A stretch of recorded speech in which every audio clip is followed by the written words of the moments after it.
हमारे यहाँ हो रहा है ग्रेटर नोएडा में शिव महापुराण की कथा। तो हम लोग गए थे, तो मैंने कहा सोचा थोड़ा सा आप लोगों को वहाँ के दर्शन करा दूँ और शिव जी की कथा भी शुरू किया जाए। तो वीडियो पसंद आए तो वीडियो पे अपना प्यार और आशीर्वाद दीजिएगा। बाकी सब लोग कमेंट में हर हर महादेव लिखिएगा।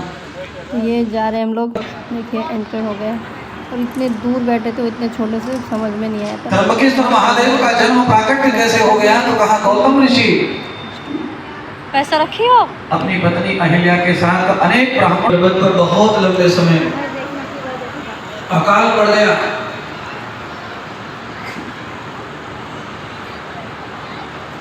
और उस अकाल से परेशान होकर के सारे ब्राह्मण कहा अहिल्या से, नहीं, अगर तुम्हें मुझ पर भरोसा है तो तुम मेरा साथ दो। मैं विश्वास दिलाता हूं कि मैं तुम्हें मरने नहीं दूंगा। पत्नी अहिल्या ने अपने पति की आज्ञा का पालन किया और पति का साथ दिया उस अकाल में, संकट में। और ज्यादातर पत्नी पति का साथ देती है संकट में।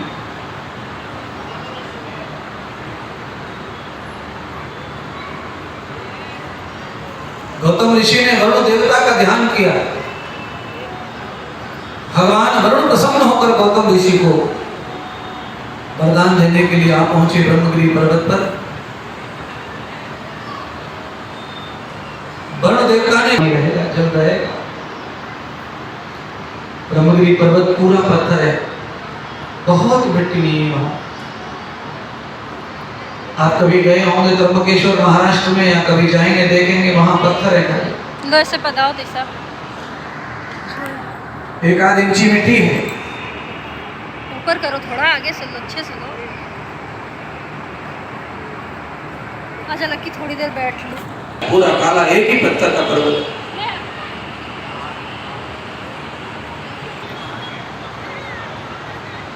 गौतम ऋषि के पास में अनेक विज्ञान थे। अब उनका विज्ञान तो आप समझ ही गए होंगे। 6 साल जो बिना पानी के जिंदा रह लिया पत्नी सहित, तो कितना बड़ा वैज्ञानिक ऋषि, कितना बड़ा तपस्या। अगर आप भी चाहें तो आप भी कई ऐसी विद्याएं हैं जो आप इनको सीख लें तो आप भी रह सकते हैं। लंबे समय तक पानी के बगैर रह सकते हैं आप,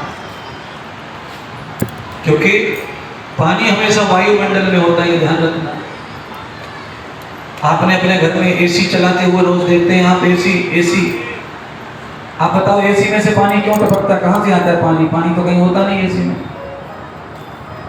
बताओ भाई। आपके पास कोई अकल, कोई विज्ञान है जो आप ऐसा कह सकें, समझ सकें कि एसी में पानी इसीलिए टपकता है कि वहां से आता है, यहां से आता है, ऐसे बनता है, वैसे बनता है।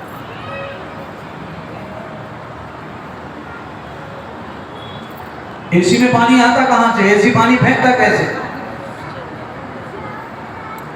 एसी पानी इसीलिए फेंकता है कि आपके कमरे के अंदर जो हवा है, जो हवा आती जाती है, उसमें मॉइस्चर होता है। उस मॉइस्चर को खींच करके एसी जो है फिल्टर कर देता है। आपके कमरे में जितना मॉइस्चर होगा उतना पानी एसी छोड़ेगा, जितना कम होगा उतना पानी कम छोड़ेगा।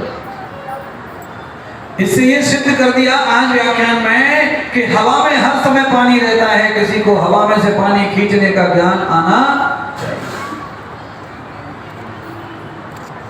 राम और लक्ष्मण को विश्वामित्र ने कौन सी विद्या सिखाई थी? अति बला विद्या। यही विद्या है कि पानी नहीं हो और 10-20 साल अपने को अकाल में रहना पड़े तो कैसे जिंदा रहेंगे? तो भगवान विश्वामित्र जी ने राम और लक्ष्मण को यही विद्या सिखाई, अति बला। तो भगवान विश्वामित्र ने सिखा दी ये विद्या कि इस तरह प्राणायाम से तुम पानी खींच सकते हो। और आप सुनिए, किसी आदमी को अगर शीतली और शीतकारी प्राणायाम करना आ जाए तो बीपी तो होगा ही नहीं कभी, पर पानी के बगैर भी लंबे समय जिंदा रह सकोगे। शीतली और शीतकारी प्राणायाम ऐसा प्राणायाम है कि इससे आप लंबे समय बिना पानी के रह सकते हैं। अब घर पे जाके योजना बनाना, आज ट्राई करना, कल सुबह ट्राई करना, 2-3 दिन करके देखो शीतली शीतकारी प्राणायाम। आप पाएंगे कि जो जीवा हर समय गर्म रहती है वो प्राणायाम से पानी खींच सकते है। हवा में हर समय पानी होता है। सूर्य का वेग हो जाता है तो हवा गर्म लगने लगती है, और सूर्य दूर चला जाता है धरती से, दिसंबर दिसंबर जनवरी में तो हवा ठंडी लगने लगती है। बस इसका सीधा अर्थ है वो मॉइस्चर जो है, पानी जो है वो गर्म ठंडा होता है, वैसी चमड़ी को संकेत करता है, वैसी चमड़ी उसको समझती है।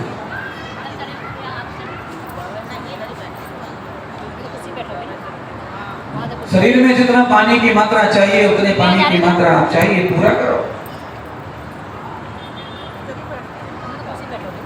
आप कहाँ जाओगे? पानी पीना बंद मत करो, पानी मौजूद है तो पियो, भी निकाले जा सकते हैं।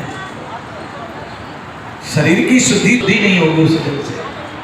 लोग थे वो जानते थे कि भूमंडल अंतरिक्ष में कैसे भूलोक पे हम रह सकते हैं। आपको मैं बताना चाहता हूँ ये धरती इस समय आपको जहाँ लग रही है ना, आप सब के सब आकाश में लटके हुए हैं।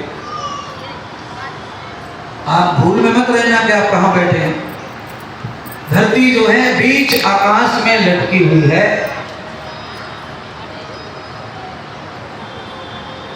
और ये बिल्कुल सिद्ध विज्ञान है मेरा, क्यों मैंने ऋग्वेद को खोल खोल के एक एक अक्षर पढ़ा हुआ है।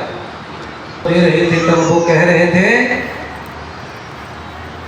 कि हमारे भारत की संस्कृति लौट के फिर से आ जाए और हम ऐसी योजना बनाएं, शिक्षा पद्धति को बदलें, ऐसी शिक्षा दोबारा से लाएं जिस शिक्षा में वेद और शास्त्र दर्शनों के जो सूत्र हैं उन सूत्रों से ही हम चंद्रमा पर जाने का ज्ञान पैदा करें, क्योंकि ये ज्ञान वहीं से आया है। और इस ज्ञान को लोगों ने अपनी अपनी भाषा और अपनी अपनी जिंदगी में बदल दिया और ज्ञान वहीं से।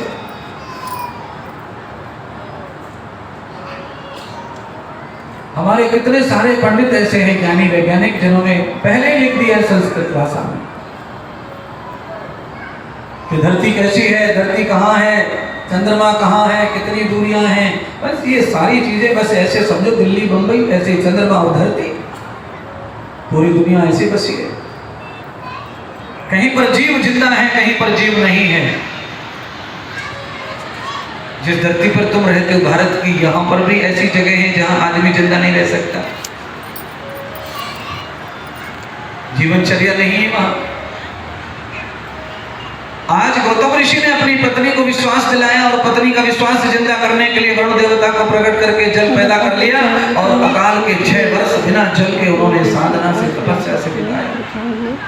अगर आप लोग चाहो तो कमेंट करके बताना और वीडियो कैसा लगा जरूर बताना।